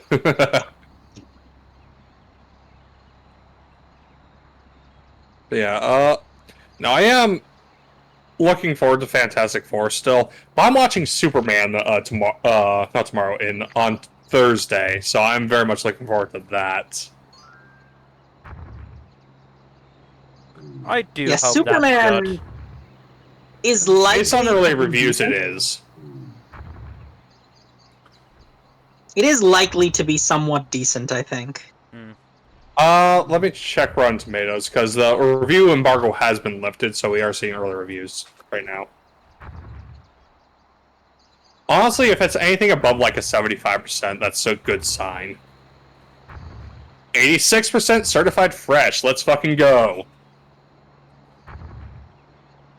I mean, you've also got to take into account the fucking you know, whatchamacallit, right-wing asshole tax, which is, you know, of course, right-wing assholes deciding to review bomb a thing because they don't like it, because they're dumb. I mean, there's no popcorn meter for it yet because it's not officially out. This is just like post-review embargoes by professional critics. Be interesting seeing what the negative ones said. I'm just gonna look at the blurbs. Positive, positive, positive, positive, positive. So much positive. Urgent message from Okay, then.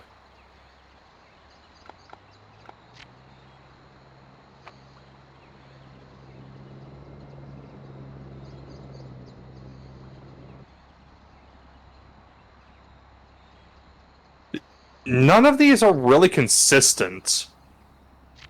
There's no like consistent through line on the negative reviews.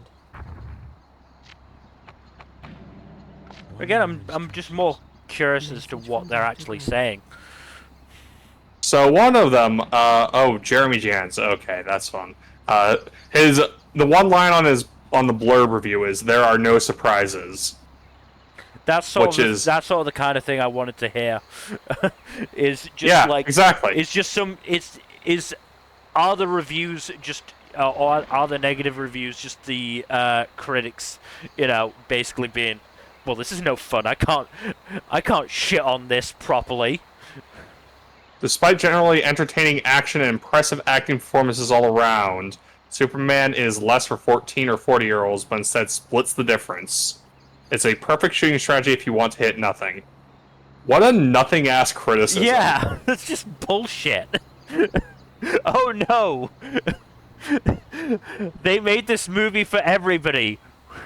What a fucking terrible strategy. Come on. A would-be franchise restart that resembles a Saturday morning cartoon come to overstuffed helter-skelter life. You're selling me on this more, dude. Yeah, no, exactly. That's a positive. That's what I want to hear from these negative reviews. Like that's what I was wanting when I asked you for them. I don't actually, you know, I'm not actually expecting anything properly negative from them. I'm expecting idiots to be basically going, look at how terrible this movie is, and just us to be like, Those are good things that you listed, dude. I don't know what you wanted. This is to what we say. asked for. Yeah, this is what we wanted from the DC movie universe to begin with. What the fuck are you on about? Mm-hmm. But yeah, that does encourage me immensely about Superman. I'm very excited to see what they've done.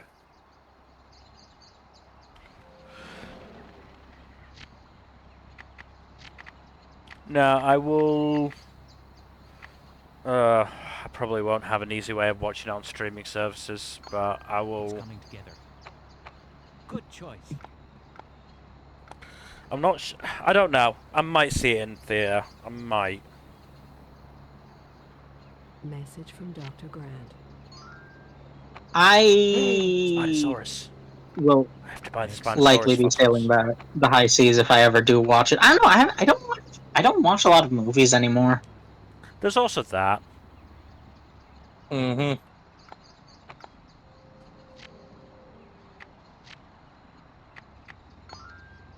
Welcome. Aha. Message from Dr. Grant. I mean, one of these days, I will, 100% fucking watch the John Wick movies, but I'm still behind on that. I need to watch the fourth one still. Well, this is interesting. Yeah, I haven't watched 4 yet. I mean, the first three are really good, I've heard nothing to indicate that the fourth one is bad. No, that's not. I just haven't gotten around to it. That's the dead one. Message from Dr. Wu. There's a dead dinosaur somewhere that's died well before its time. Where is it? No, not the dinosaur. There it is. Natural causes? Oh, its lifespan was only 6 months. It's fine. Okay, no, they're dying. Message from Dr. Sam. Okay, that's fine. I thought they'd last a bit longer, but these were the early ones. Rip. Oh, there's another one that's dead. So, on a scale of 1 to 10, how much did The Land Before Time frick you up as children? God damn it! Dr. Grant. I wouldn't say it fricked me up. I loved Land Before Time. I love the movie too, but it was emotionally traumatizing. I meant the whole series. Oh yeah, no, the whole series is of great. movies. Like, How did that series work Message exactly? from Dr. Wu. what do you mean? Yes. So, no, what I mean by that is,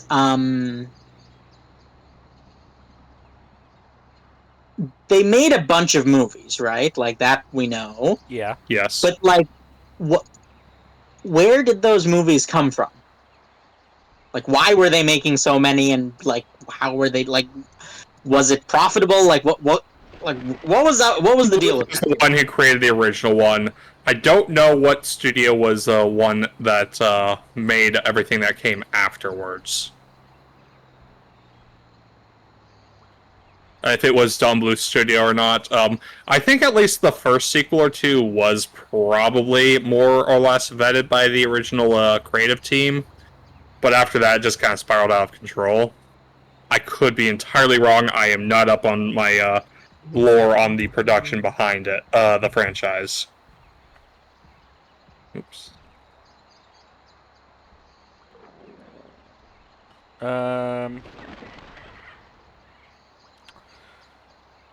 Spawned 13 direct-to-video musical sequels.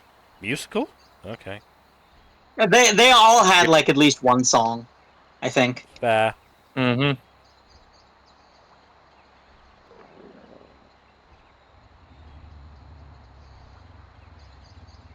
Right, sorry, what were your questions? I got distracted by musical. And just, like, I'd like your thoughts on this. what led to them deciding to make so many of those? I would imagine because It's the original all about was the successful. money. Yeah. Yeah. Yeah, I'm just like, I do wonder how. It was a budget of 12.3 million, and it made 84.5 at the box office. That is a pretty good ratio. Shockingly solid, yeah. Like, even accounting marketing, that's still, like, triple the profit. Like, more than tripling the budget is pretty good return. Especially in, like, the movie came out in, like, the late 90s, didn't it? Somewhere around that time, 1988. 88, okay.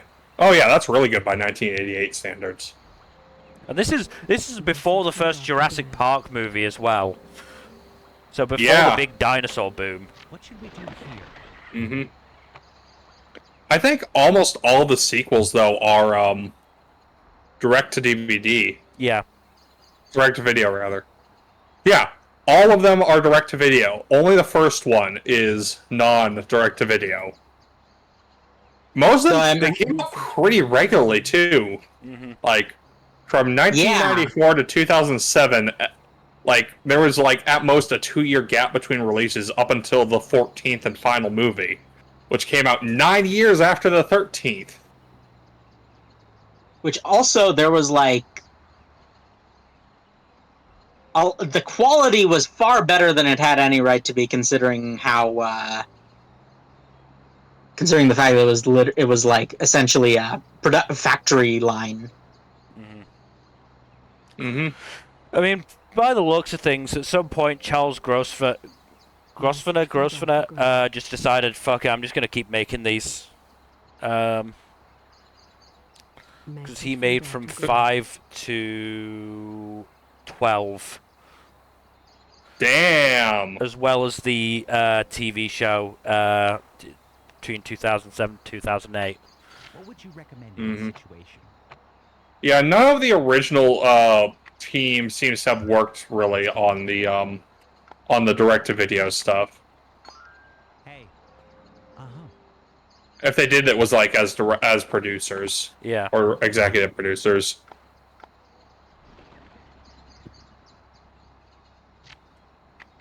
Yeah, like Don Bluth was the one behind the original. You all know who Don Bluth is. Yes, we are aware. But do you know what's even funnier is that Urgent message from Dr. Wu.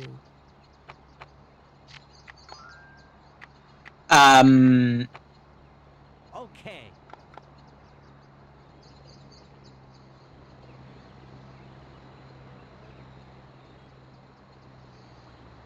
I think, despite the fact that it was like essentially a factory production, they turned out well, and also were oddly progressive in many ways. Message from Dr. Wu. I don't remember specifics off the top of my head, but I distinctly remember that they seemed to be weirdly more progressive than they had any right to be, considering the time that they were made. In what way? Like thematically, or just like in general? Thematically, how they handled certain characters. I like I said, it's been a while, so I don't remember much in the way of specifics. No, I just do remember. I need to go back and watch Land of Time at some point. Land Before Time.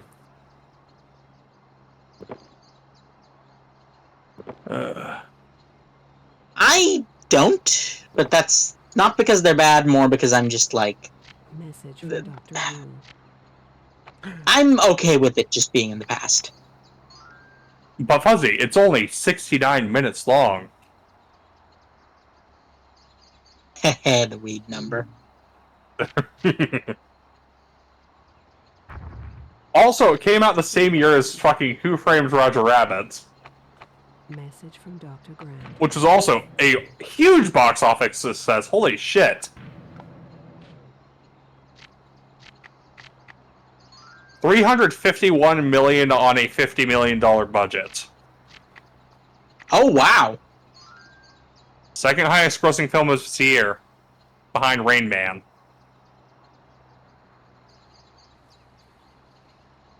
Oh god, Rain Man. Is that a good oh god or a bad oh god? Rain Man is probably the single most the movie most responsible for the stereotype of autistic people as like weird savants. We have a special announcement. Oh god, was that what started it? Arrived in Jurassic Park. Yeah. Oh, I declare eternal war against this abomination. I mean, if you want to look it up, you are more than welcome to look more into it. But yeah, Rain Man is based. In the movie, but like,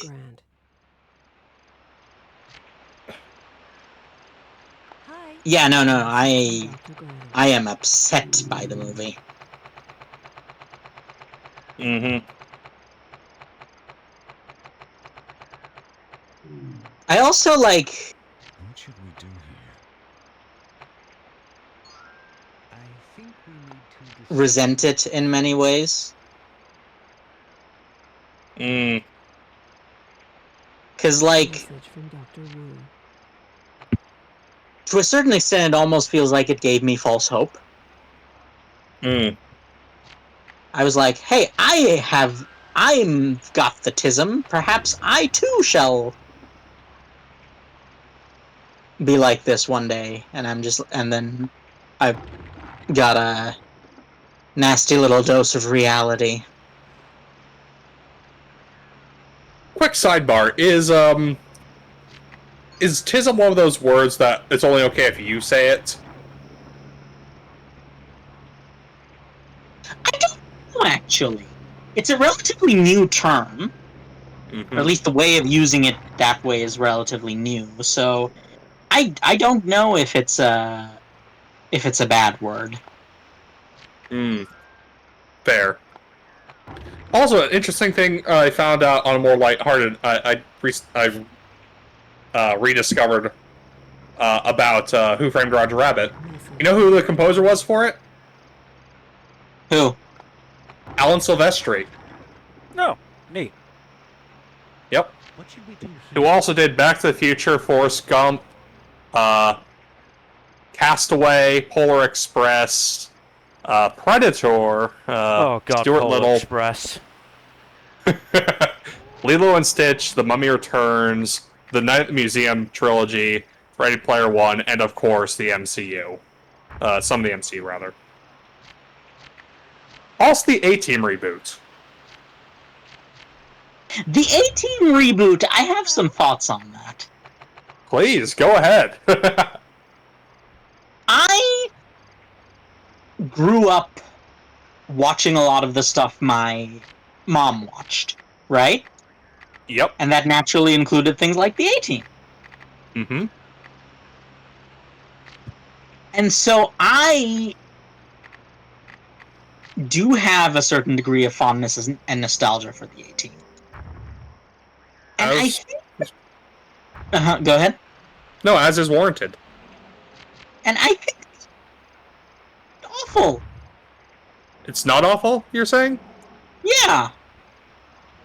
Like, don't get me wrong, it definitely... It could have been better, but it also could have been a lot worse, I think, is what I'm trying to say. Absolutely. Absolutely could have been worse. Yeah, so I'm kind of just like... It's okay, right? It's like, it's not nearly as bad as it could have been.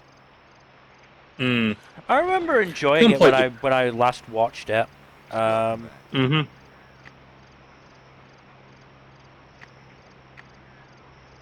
Hi.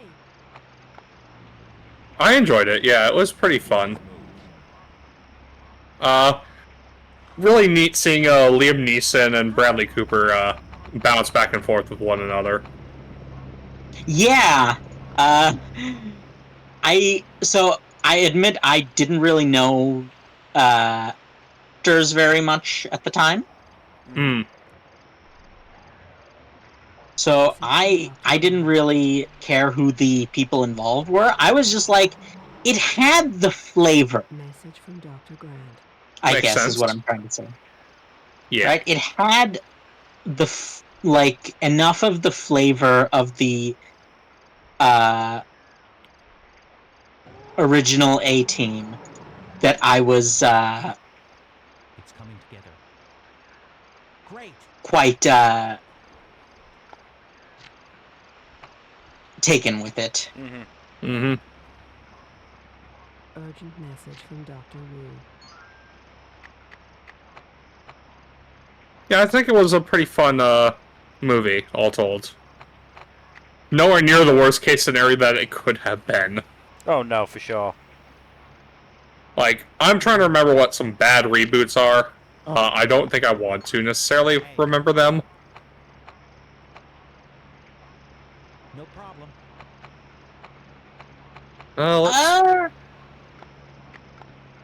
Urgent One of message the from worst Dr. reboots Wu. has got to be like was there a Dukes of Hazzard reboot? There was. Yeah, that was a really bad one. I don't think Dukes of Hazzard can really age well Message from Dr. Wu. in the present day. Okay, 2005, starring Johnny Knoxville, Sean William Scott, and Jessica Simpson. That was Jessica Simpson's feature film debut? Huh. Also, Burt Reynolds, Linda Carter, and Willie Nelson starred in the movie. That is an oddly stacked cast for such a mediocre movie. A lot of those like bad reboots do have a far better cast than they have any right to have. Yeah. 14% on Rotten Tomatoes. Jesus Christ.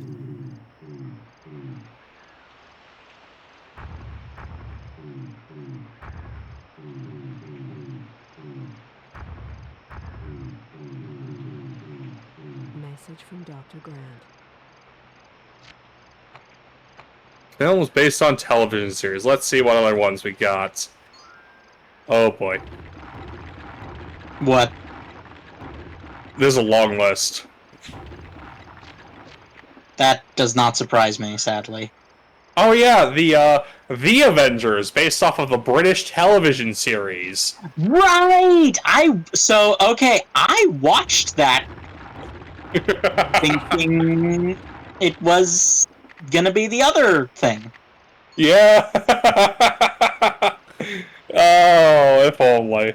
I doubt you're Was the Sean only Connery one. in that? Was Sean Connery in that? Yes, I believe so. Well, let's see who else was in it. Like, Ray Fiennes, Uma Thurman, and Sean Connery, yes. you... Like, at what point... Like, you'd think Sean Connery would have, at a certain point, considered getting a better agent. Yeah. Yeah. Like, after Zardoz, at least. Mm-hmm. Did no one tell him?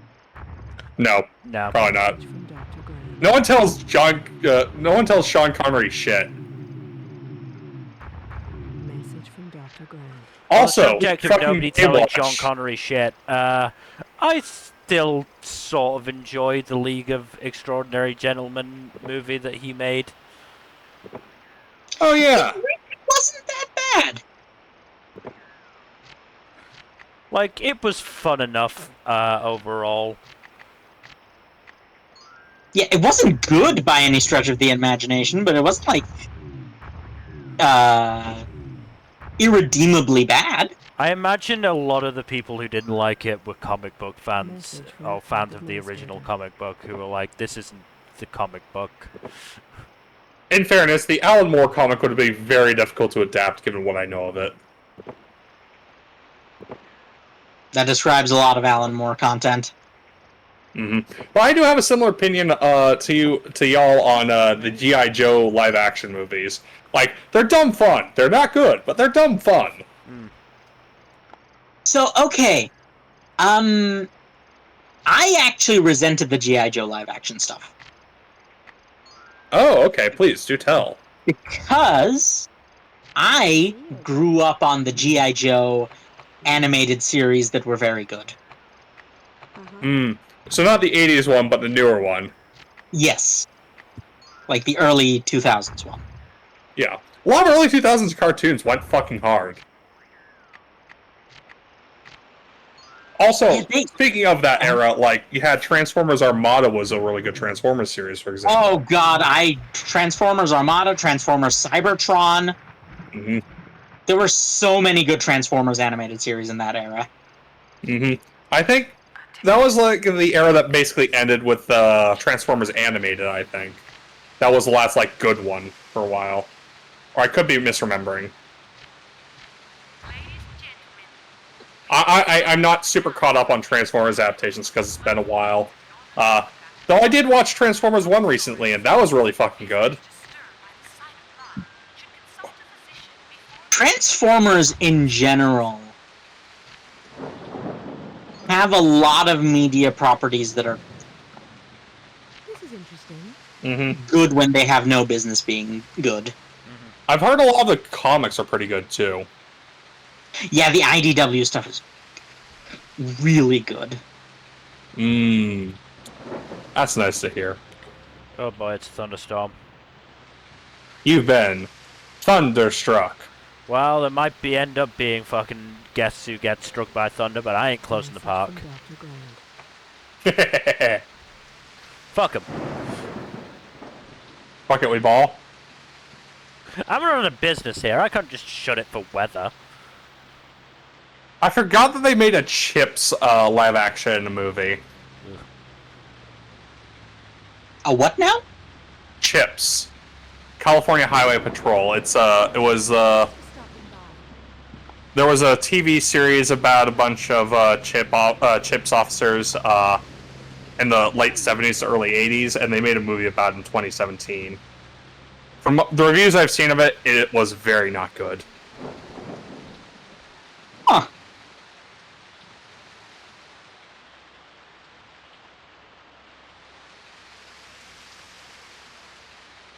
I also did not realize when I watched the first movie that The Equalizer was based on a TV series. Welcome. Oh, on the subject of the Equalizer, Message from Dr. Grant. do y'all remember the Vin Diesel film, The Pacifier? God, yes! That movie was so Vaguely. funny. I remembered loving that one as a kid. I know it's probably not very good in retrospect, but it was still something I enjoyed. Oh, it's basically hot trash, yes. Yeah.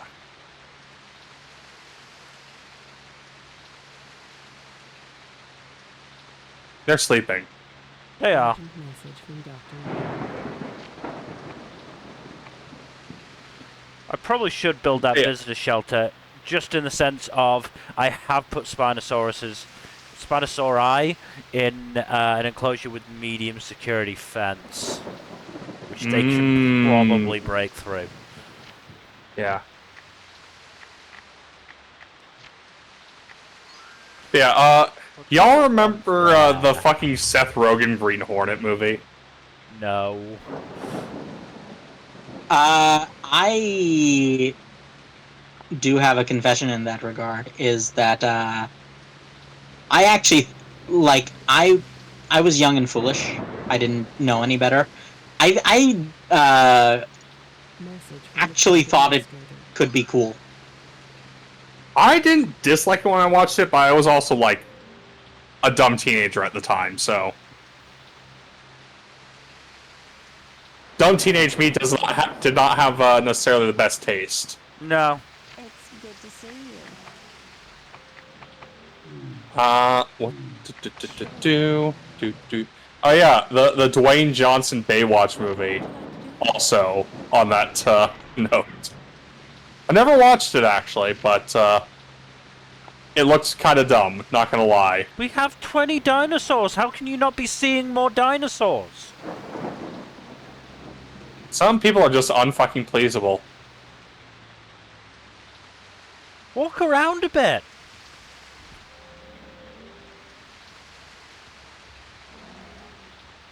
Now this is great news. Also funny. People sometimes forget that Mission Impossible was based off of a fucking TV series in, I think, the 60s. Really? Yeah! The original Mission Impossible movie, like, the first Mission Impossible was a 1966 television series. Huh.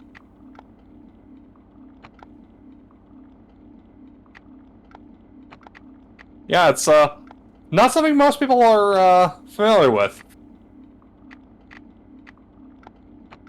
Because more people are, nowadays, like, know the Tom Cruise movies a lot more.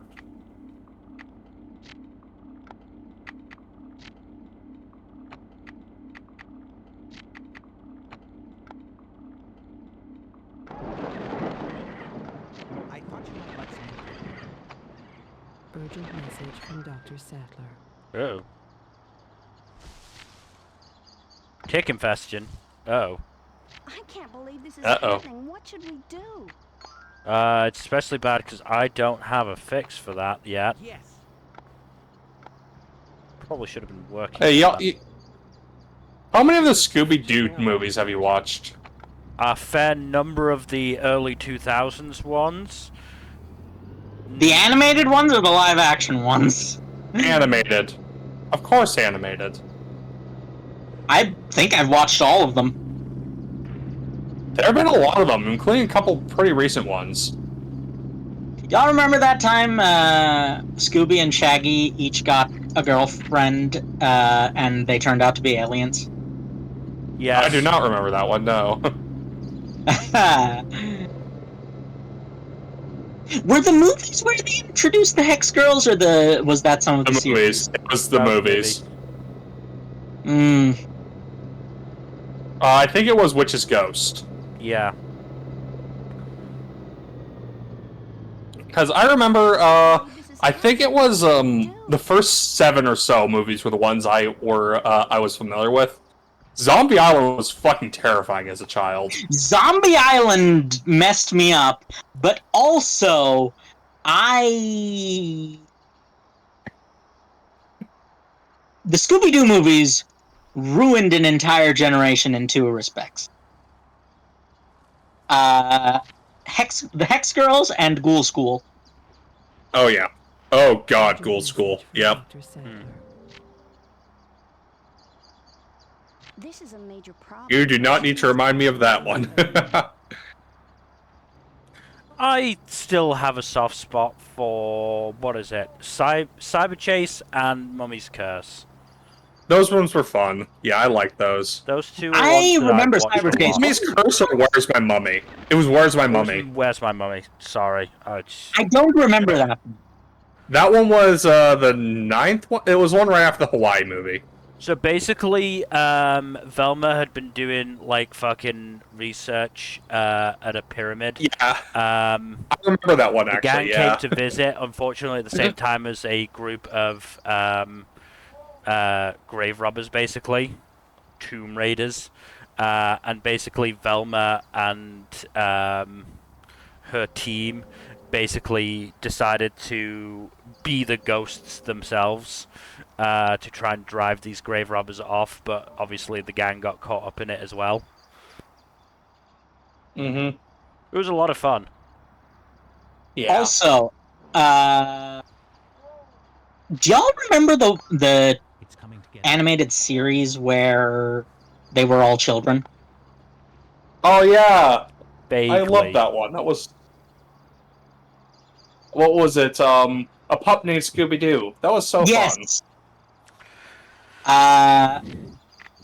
Honestly, in hindsight, I remember 13 Ghosts more, weirdly. 13 Ghosts was fun. I didn't realize how short both those series were. 13 Ghosts is only 13 episodes. Wait, Pup Named Scooby-Doo was only 13 episodes? No, 13 Ghosts was 13 episodes. Okay, well, yeah, Pup Named 13 Scooby Doo was 27 episodes with 30 segments. The tick Yeah, infestation is spreading, and I don't have the vaccine yet. Uh-oh. Oh, just incidentally, how long have we been going? About 2 Oh. hours. Almost exactly I think 2 we can- hours. I think we can probably call it a day because I'm starting to like lose my cognitive functioning capacity. All right. Fair. The last like 20 minutes has basically been, hey, remember that thing? Yeah, I remember. It's been we've been member berriesing for at least like half an hour. Yeah. Yeah. Anyway, that is everything for today. So thank you everybody for watching. Hopefully you've enjoyed. In terms of future stuff, Tuesday, Thursday, Saturday, and Sunday. Please do give us a follow here on Twitch and all that YouTube stuff. Go ahead and do it Oh, this time. come Jesse. on, though. One day we don't start at the same time, we decide to wait for the other person. That's just I upsetting knew it to was me. coming. I knew it was coming. Alright, like and subscribe, leave a comment down below. Fuzzy, take it away for the rest. Hit that bell icon for notifications if you enjoyed the video, and if you're watching on Twitch, give us a follow. Otherwise, thank you again for watching, and hopefully we'll see you on Thursday. Good night. Later. Bye.